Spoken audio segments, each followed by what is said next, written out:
আসসালামু আলাইকুম। শুনছেন সংবাদ শিরোনাম। কসবা ট্রাকের ধাক্কায় ফায়ার ফাইটার নিহত। এখন শুনবেন বিস্তারিত। ব্রাহ্মণবাড়িয়ার কসবা উপজেলার ৩ লাখ পীর অংশে ট্রাকের সাথে মোটরসাইকেলের মুখোমুখি সংঘর্ষে একজন নিহত হয়েছেন। রবিবার ভোর ৭টায় এই দুর্ঘটনাটি ঘটে। নিহত ব্যক্তির নাম মোহাম্মদ সজিবুল ইসলাম।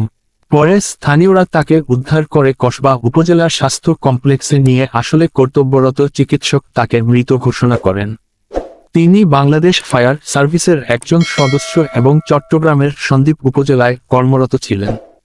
তিনি কুমিল্লার ব্রাহ্মণপাড়া উপজেলার কান্দর গ্রামের হুমায়ুন কবিরের সন্তান ছিলেন। পরিবার সূত্রে জানা যায়, নিহত সজিবুল ইসলামের মাত্র ৫ দিন বয়সী একটি মেয়ে শিশু রয়েছে। এই ঘটনায় পরিবারের শোকের মাতম চলছে। ঘটনার সত্যতা নিশ্চিত করেছেন ঘাটিহাতা হাইওয়ে থানার ভারপ্রাপ্ত কর্মকর্তা ওসি মামুনুর রহমান। তিনি জানান, আজ সকালে কুমিল্লাগামী একটি ট্রাকের সাথে মুখোমুখি সংঘর্ষে সজীব নামক একজন ফায়ার ফাইটার নিহত হয়েছেন। এই ঘটনায় আইনানুগ ব্যবস্থা গ্রহণ প্রক্রিয়াধীন।